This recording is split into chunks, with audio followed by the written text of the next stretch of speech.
Hello friends, welcome to Trident chef. இந்த வீடியோவில் நம்ம ரொம்ப சிம்பிளாக நல்ல டேஸ்டியான வெஜிடபிள் பிரியாணி குக்கரில் எப்படி செய்கிறதுன்னு பார்க்கலாம் வாங்க. இது செய்கிறதுக்கு நம்ம ஃபஸ்ட்டு அரிசியை ஊற வச்சிடலாம். அதுக்கு ஒரு பவுலில் 2 கப் அளவு பாஸ்மதி அரிசி எடுத்துக்கிறேன். இனி நம்ம இதில் தேவையான அளவு தண்ணீர் சேர்த்துடலாம். இதை நம்ம நல்லா அலசி எடுத்துடலாம்.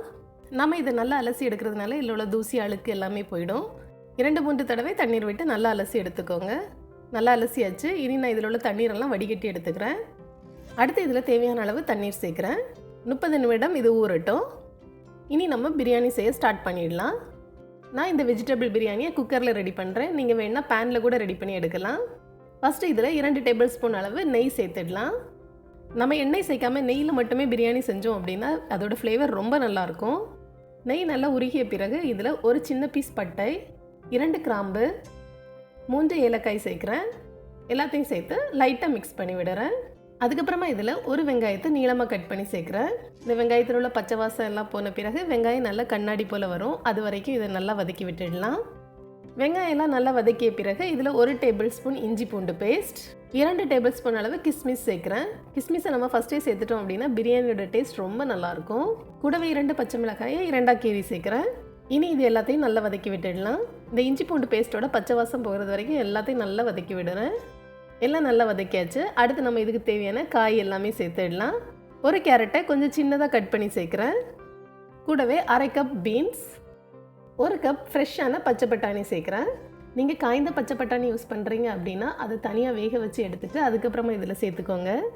ஒரு உருளைக்கிழங்கு கொஞ்சம் பெருசாக கட் பண்ணி சேர்க்குறேன். எல்லாத்தையும் சேர்த்து மறுபடியும் லைட்டாக மிக்ஸ் பண்ணி விட்டுடலாம். இதில் கொஞ்சமாக காலிஃப்ளவர் சேர்த்தா கூட அதோட டேஸ்ட் ரொம்ப நல்லாயிருக்கும். உங்கள்கிட்ட காலிஃப்ளவர் இருந்தால் கொஞ்சம் காலிஃப்ளவரும் சேர்த்துக்கோங்க. அடுத்து ஒரு தக்காளியை சின்னதாக கட் பண்ணி சேர்க்குறேன். மறுபடியும் இதை லைட்டாக மிக்ஸ் பண்ணி விட்டுடலாம். எல்லாத்தையும் லைட்டாக மிக்ஸ் பண்ணதுக்கப்புறமா நம்ம இதில் மசாலா எல்லாம் சேர்த்துடலாம். 1 டீஸ்பூன் மிளகாய் தூள் சேர்க்குறேன். நம்ம ஃபஸ்ட்டே பச்சை மிளகாய் சேர்த்துருக்கிறதுனால கொஞ்சம் உங்களுக்கு காரத்துக்கு ஏற்றப்பில் பார்த்து மிளகாய் தூள் சேர்த்துக்கோங்க. 1/2 டீஸ்பூன் மல்லித்தூள், 1/2 டீஸ்பூன் மஞ்சள் தூள், கூடவே 1 டீஸ்பூன் பிரியாணி மசாலா சேர்க்குறேன். இந்த பிரியாணி மசாலா இல்லை அப்படின்னா இதுக்கு பதிலாக கரம் மசாலா கூட நீங்கள் சேர்க்கலாம். எல்லாத்தையும் சேர்த்து நல்லா மிக்ஸ் பண்ணி விட்டுடலாம். மசாலா எல்லாம் நல்லா மிக்ஸ் பண்ணியாச்சு. அடுத்து நான் இதில் 1/4 கப் நல்ல கெட்டியான தயிர் சேர்க்குறேன்.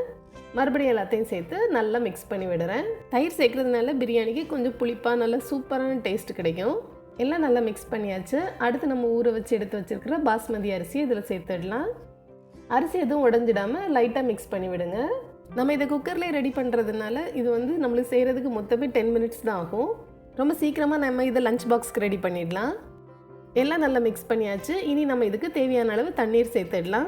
1 கப் பாஸ்மதி அரிசிக்கு 1/2 கப் அளவு தண்ணீர் சேர்த்துக்கோங்க. நான் இதில் 2 கப் பாஸ்மதி அரிசி யூஸ் பண்ணுறதுனால 3 கப் அளவு தண்ணீர் சேர்த்துக்கிறேன்.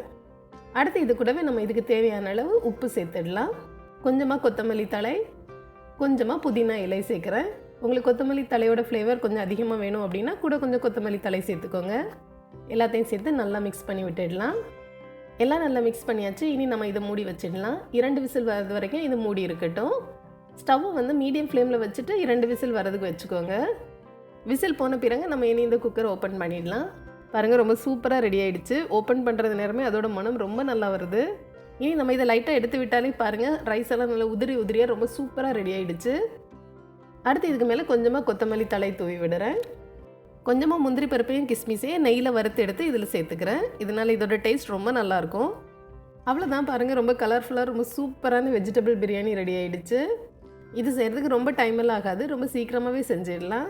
இது கூடவே நம்மளுக்கு தயிர் பச்சடி மட்டுமே போதும். வேறு எந்த கிரேவியுமே வேண்டாம். ரொம்ப டேஸ்ட்டாக இருக்கும். அவ்வளோதான், ரொம்ப சூப்பராக நல்ல சிம்பிளான வெஜிடபிள் பிரியாணி குக்கரில் ரெடி ஆகிடுச்சு. கண்டிப்பாக நீங்களும் இதை ட்ரை பண்ணி பாருங்கள். மீண்டும் ஒரு சுவையான ரெசிபியோடு விரைவில் சந்திப்போம்.